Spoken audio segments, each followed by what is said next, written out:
am Margaret, a 55-year-old internist at a major hospital in Chicago. For the past 30 years, my husband David and I have built a stable and fulfilling life together.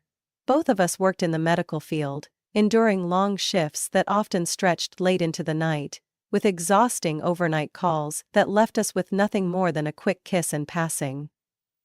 But we never complained. The work was demanding, but in return, we had a warm home, financial security, and 2 sons, Ethan and Lucas, whom I have always been proud of. Ethan, my eldest, is now 30 years old, intelligent, determined, and always aiming for something greater. Even as a child, his ambition was evident, and I once believed it was a good thing. What parent wouldn't want their child to be successful? But over time, I saw that ambition morph into something else. Ethan was no longer the boy who found joy in sharing his victories with his younger brother. Instead, he became someone who constantly calculated what he could gain. Lucas, my younger son, 27, is the complete opposite of his brother. While Ethan was always busy strategizing his next career move, Lucas embraced a slower, more artistic life. He loved art, had a passion for painting and tattoo design. I knew David had been disappointed when Lucas chose not to follow the family's medical path like his parents and older brother, but I wasn't. My son had talent, and I believed that everyone has the right to pursue their passion. Our life seemed to be following a peaceful and predictable path. A spacious suburban home, 2 rental properties that David and I had invested in over the years, and cozy family dinners at the end of long days. It painted the picture of a perfect, happy family.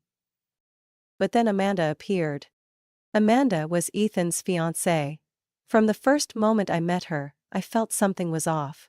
She was young, beautiful, stylish, and carried an air of confidence that felt more like entitlement.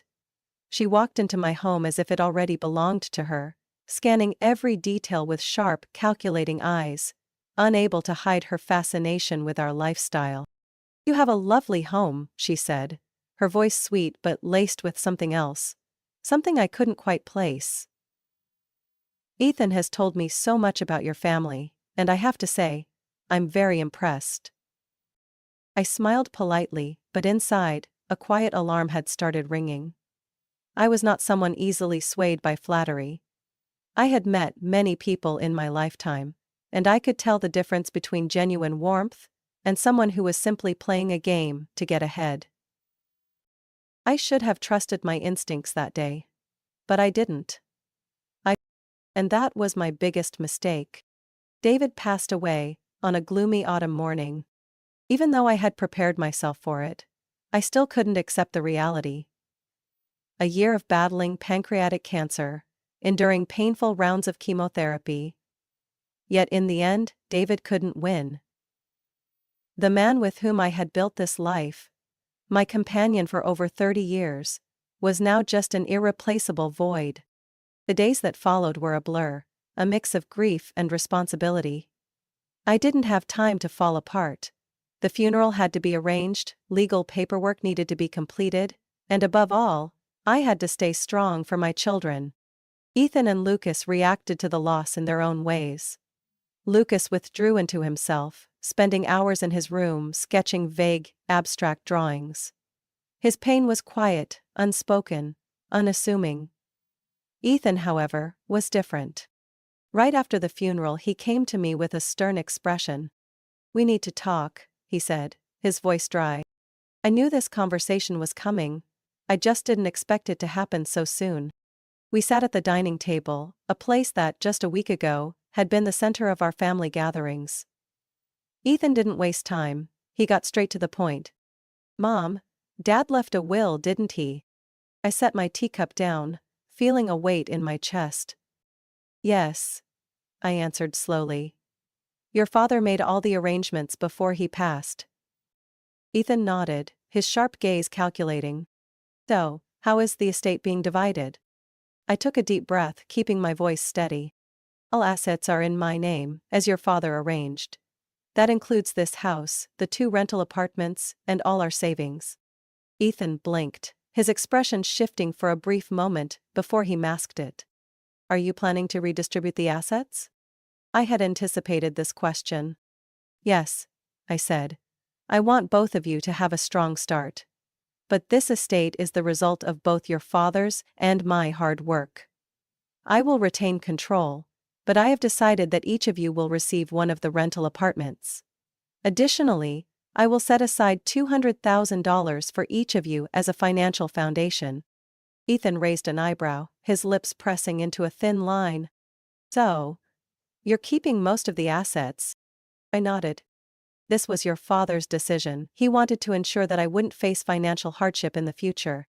Lucas, who had been silent until now, finally spoke up.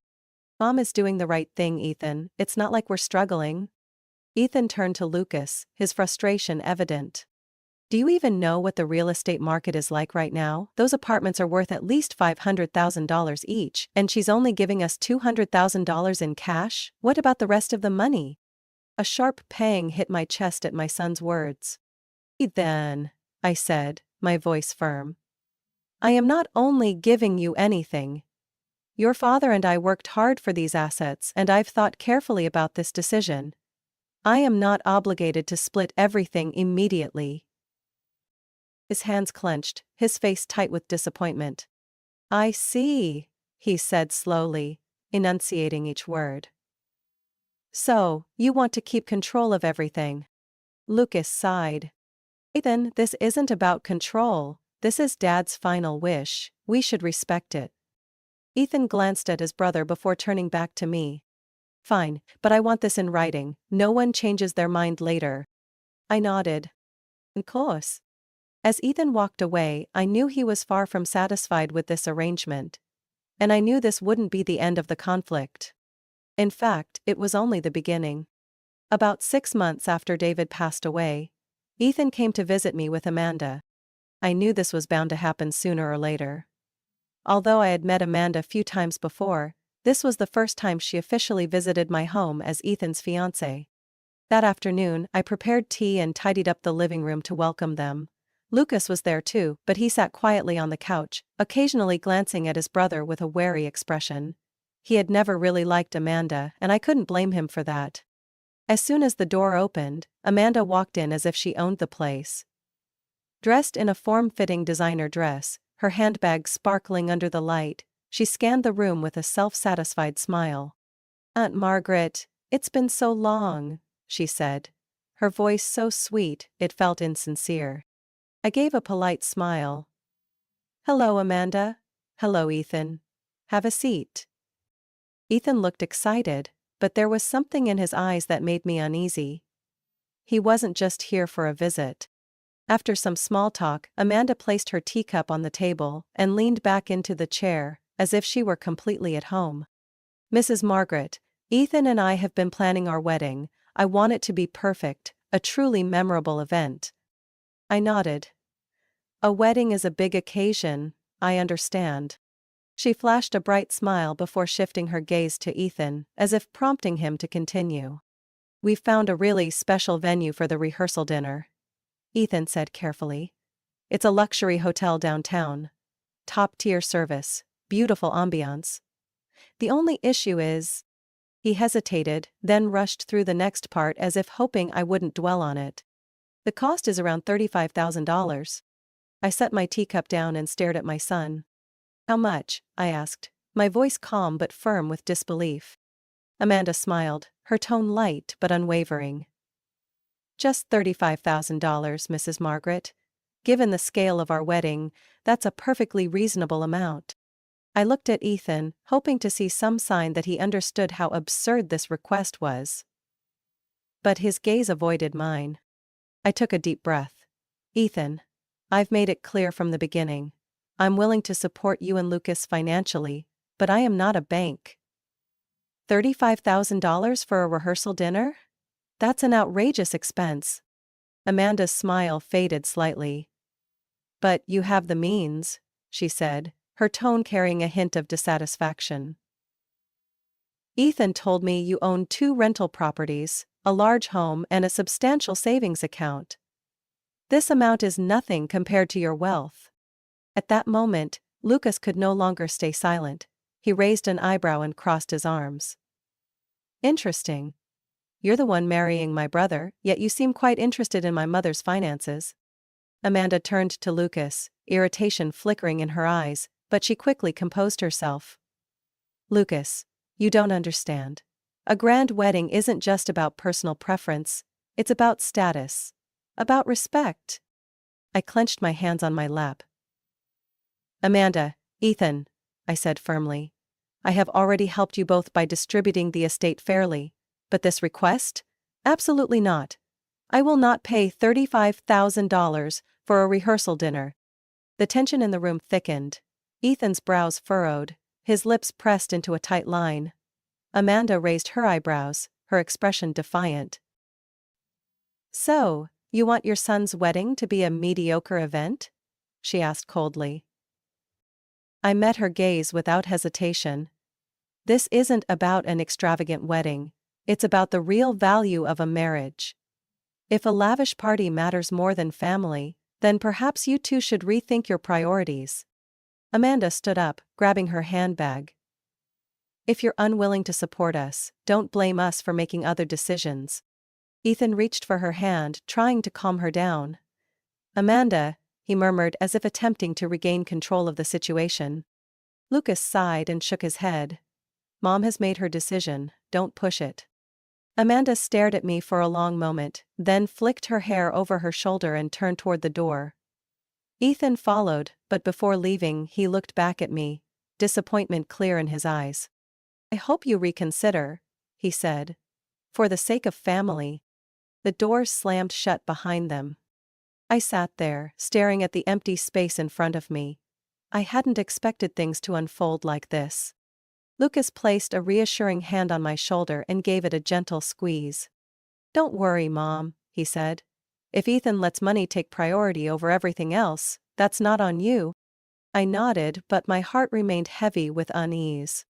I knew this wasn't the end of it. In the days following the tense meeting with Ethan and Amanda, I thought things would settle down. But I was wrong. The phone started ringing constantly.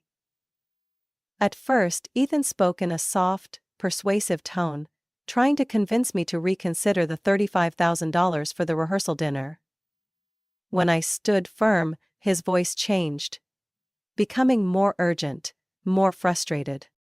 Mom, do you even understand? This isn't just a dinner. This is about how Amanda's family sees us. If you don't help, I'll look like someone who has nothing. I gripped the phone tightly, forcing myself to stay calm. Ethan, I've already helped you so much. 2 apartments, a substantial amount of cash. That's what your father and I could do for you. But I will not throw tens of thousands of dollars into an extravagant party. Ethan took a deep breath on the other end of the line. Do you even know how wealthy Amanda's family is? They're spending over $500,000 on the wedding. Don't you feel embarrassed that your own son can't contribute even a small portion? I closed my eyes, feeling my heart clench. Ethan, a wedding is not a financial competition. But you have the money, you have over $1 million in savings. Why are you being so selfish? His words hit me like a slap in the face.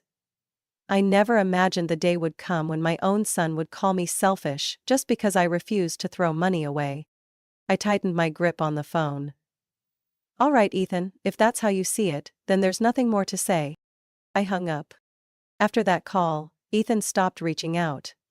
I no longer heard his voice. No texts, no phone calls. And when I tried calling him, he responded with short, cold replies. I knew Amanda was behind this. The only person who remained by my side was Lucas. One evening, as we were having dinner, he set his phone down on the table and said, Mom, I think you need to hear this. I looked at him, confused. What is it? Lucas took a deep breath before playing an audio recording on his phone. Amanda's voice came through first.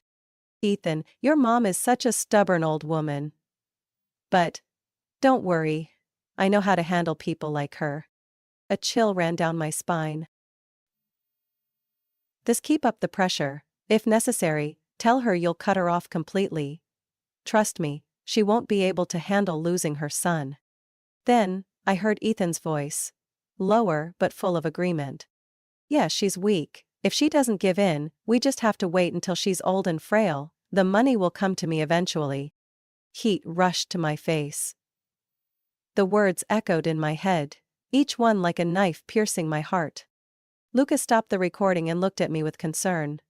"Mom, are you okay?" I stared at the phone screen, my hands trembling. "Why?" I whispered. "Why would Ethan talk about his own mother like that?" Lucas took my hand and squeezed it gently. "Mom, I know this hurts. But you need to do something."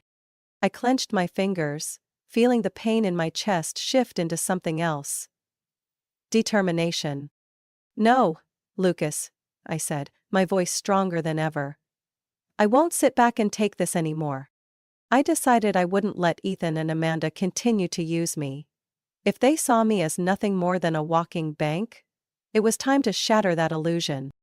I was going to the wedding. Not to celebrate, but to expose the truth. I thought long and hard before booking my flight to New York. The sight of Ethan and Amanda's lavish wedding. I wasn't going to give them my blessing. I was going to confront them. Lucas came with me, as he always did, my steady anchor in the storm. During the flight, my hands trembled as I flipped through the extravagant wedding invitations Ethan had sent. Everything was perfect. At least on the surface. But I knew the truth hidden beneath the polished exterior. We arrived on the afternoon of the wedding. The luxury resort was breathtaking, adorned with crystal chandeliers reflecting off gilded walls, long banquet tables draped in white silk, expensive champagne flowing endlessly into delicate crystal glasses. This wasn't just a wedding. It was a display of wealth and status. Amanda appeared in a stunning wedding gown, her eyes lighting up when she saw me. But not with joy, with smugness. "Oh, Mrs. Margaret, I didn't think you'd actually come," she said, her lips curling into a saccharine smile. I remained calm. Why wouldn't I? After all, I'm still the mother of the groom. Ethan stepped forward, his expression colder than I had ever seen. "Mom, why are you here?" I met his gaze directly. "To congratulate you, of course." He said nothing. The reception was grand, filled with laughter, clinking glasses, and endless toasts. I sat quietly in a corner, watching it all. A deep, indescribable sadness settled in my chest. The son I had loved and raised had become a stranger, masked by ambition and greed. Then came the speeches. Amanda's father spoke first, proudly praising his daughter and their prestigious family. Next was Ethan, who thanked everyone and, most of all, Amanda. "The woman who changed my life." Then, the microphone was passed to me. I stood up, feeling every eye in the room shift toward me. "I came here today not just to celebrate my son and his bride," I began, my voice steady, "but to share something important. Something that many of you don't know." The room grew silent. Amanda narrowed her eyes, while Ethan leaned back in his chair, arms crossed. I took out my phone and played the recording Lucas had given me. Amanda's voice filled the grand ballroom. "Ethan, your mom is such a stubborn old woman, but don't worry, I know how to handle people like her." The clinking of glasses stopped. Guests turned to stare, whispers rippling through the crowd. "Just keep up the pressure. If necessary, tell her you'll cut her off completely. Trust me, she won't be able to handle losing her son." The air was thick with tension. I saw Amanda's face drain of color. But the recording wasn't over. Ethan's voice came through next, clear as day. "Yeah, she's weak. If she doesn't give in, we just have to wait until she's old and frail. The money will come to me eventually." A stunned silence fell over the room. Gasps of shock. A few guests covered their mouths. Others glanced at Ethan with disbelief and disgust. I stopped the recording and looked directly at my son. "This is how you see me, Ethan?" I asked, my voice shaking. Not from fear, but from heartbreak. Ethan shot up from his chair. "Mom! You recorded me?" His voice was a mix of shock and rage. Amanda turned to him, desperation flashing in her eyes. "Say something," she hissed. But Ethan had nothing to say. The truth was undeniable. Amanda's parents stepped forward, their faces filled with disappointment. Amanda, her father said sternly, we raised you better than this. Her mother shook her head, grabbing her husband's arm and walking away. One by one, guests began standing up, no longer interested in celebrating a wedding tainted by greed and deceit. Amanda shrieked. You ruined my wedding. I didn't flinch. I turned to Ethan one last time. From this moment on, I am no longer your mother. No one stopped me as I walked away with Lucas. The ballroom doors closed behind me. But I knew. This wasn't a tragic ending. This was my freedom. After the turbulent wedding of Ethan and Amanda, I returned to Chicago with a completely different mindset. I quit my job. 30 years as a doctor, 30 years of dedicating myself to the hospital, to my patients, to my work, and in the end I realized I had never truly taken time to live for myself. It wasn't an easy decision. I had spent decades accustomed to long hours in the clinic, midnight emergency calls, and the weight of responsibility on my shoulders. But now? I needed something else. I needed to heal from everything that had happened with Ethan. Lucas was the only one who immediately supported me. You've worked your whole life, Mom, he said as we sat on the balcony, sipping hot tea. It's time you did something for yourself. I smiled. I think so too. I started appreciating the little things I had always overlooked. Reading books, planting flowers, taking evening walks around the neighborhood without the urgency of rushing back to the hospital. But what made me proudest was watching Lucas build his own path. Lucas didn't follow in David's footsteps into medicine, but he found his own way in art. After years of hard work, he opened a tattoo studio in downtown Chicago. But it wasn't just any studio. It was a place where Lucas transformed personal stories into art, etching them onto the skin of his clients. I remember the day of his grand opening. He was nervous, yet his eyes gleamed with passion. What do you think, Mom?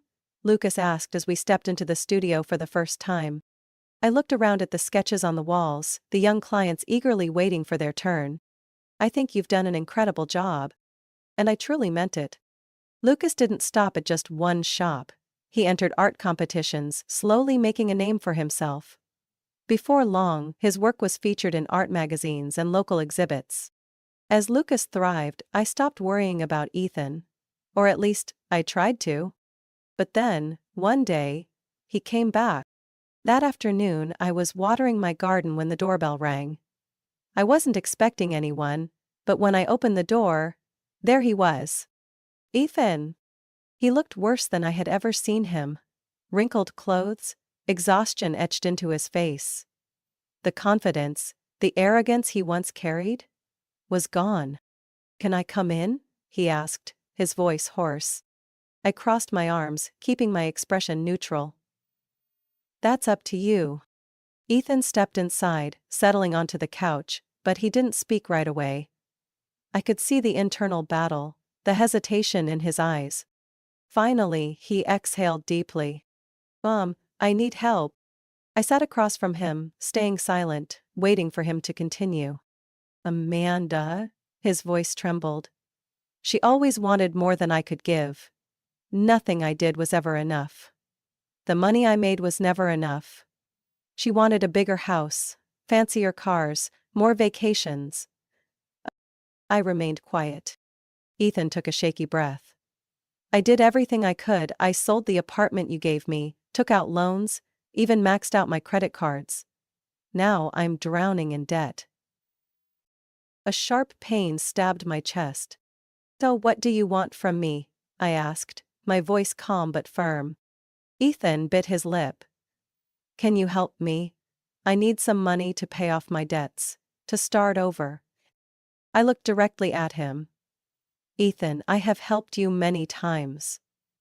But you chose this path, and you have to take responsibility for it. His face paled.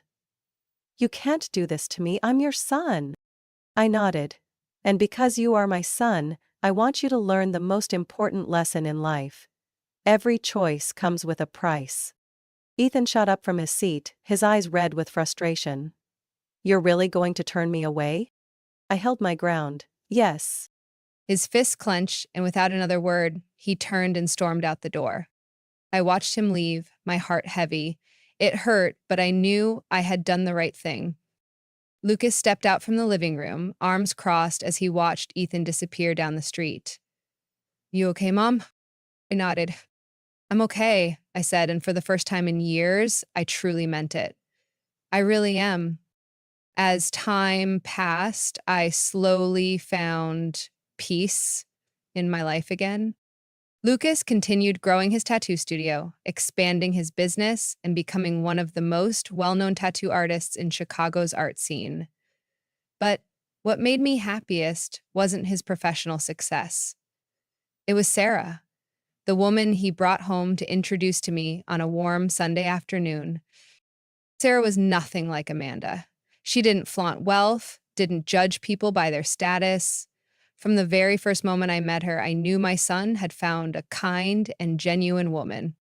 She was an elementary school teacher with a gentle smile and a warmth in her eyes whenever she looked at Lucas.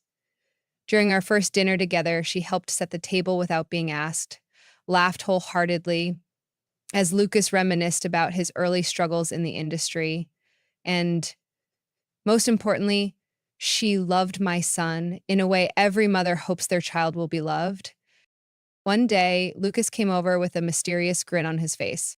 Mom, I have something to tell you. I raised an eyebrow. What is it? He smiled and pulled Sarah closer. She held up her hand, and I saw a sparkling ring on her finger. We're engaged, Lucas announced, his eyes shining with joy. I froze for a second, then burst into laughter, wrapping them both in a tight hug. Unlike Ethan's extravagant, calculated wedding, Lucas and Sarah's wedding was simple, but filled with love. They held the ceremony in my backyard garden, the one I had tended to for years. Lanterns twinkled from the tree branches, wildflowers lined the aisle. No lavish banquet tables, no hundreds of distant guests, just those who truly loved them, family, close friends, and dear colleagues. I stood there watching Lucas hold Sarah's hand as they exchanged vows. In that moment, I realized that this was what real love looked like. Not something measured by wealth or status, but by sincerity, by two people choosing to build a future together, not using each other for personal gain. As Lucas kissed Sarah under the setting sun, I knew I needed nothing more. After the wedding, Lucas and Sarah bought a cozy little house in the suburbs, just 15 minutes from me. One evening, they invited me over for dinner. I sat in a familiar armchair, enjoying the warmth of their new home. Why do you two look so nervous? I asked, noticing how they kept glancing at each other with excitement. Sarah took a deep breath and held Lucas's hand. Oh, Margaret, she said, her voice brimming with happiness. We have some news. I paused, my eyes searching hers. Sarah beamed. I'm pregnant. And not just with one baby. My eyes widened. It's twins, Mom, Lucas said, his voice full of pride. I felt my heart leap out of my chest. I covered my mouth, tears welling in my eyes. Oh my goodness. Twins? Sarah nodded, and Lucas laughed. Looks like you're about to become the busiest grandma in Chicago. I laughed through my tears. I had never expected to feel this kind of joy again. A new beginning, a new happiness. I hadn't heard from Ethan since the day he came asking for money. But one day, I received an unexpected call from a distant relative. Margaret, have you heard about Ethan? I froze, my heart sinking slightly. No. What happened? Ina and Amanda got divorced. She took everything, including the last apartment he had left. He's living in a small rental in New Jersey now. I said nothing. I had always known this day would come. A marriage built on greed and manipulation could never last. I didn't feel joy at Ethan's downfall, but I didn't feel pity either. He had made his choices, and now he had to live with the consequences. One late afternoon, I sat on my balcony, watching the golden sunset bathe my garden in warm light. Lucas stepped outside, carrying 2 cups of tea. He handed one to me before sitting beside me. Do you think Ethan will ever come back? He asked softly. I sighed. Maybe, but I don't expect him to. Lucas nodded, then smiled. Either way, you have so much to look forward to, don't you? I smiled, thinking about my soon to be grandchildren, about the family that Lucas and Sarah were building. I do, I said, giving his hand a gentle squeeze. I truly do. Despite the losses, despite the heartbreak, I had found what truly mattered: a real family, where love wasn't measured in money but in sincerity. Margaret's story is more than just a family drama. It's a powerful lesson on love, greed, and the true meaning of happiness. Money can buy luxury, but it can never buy genuine love or family bonds.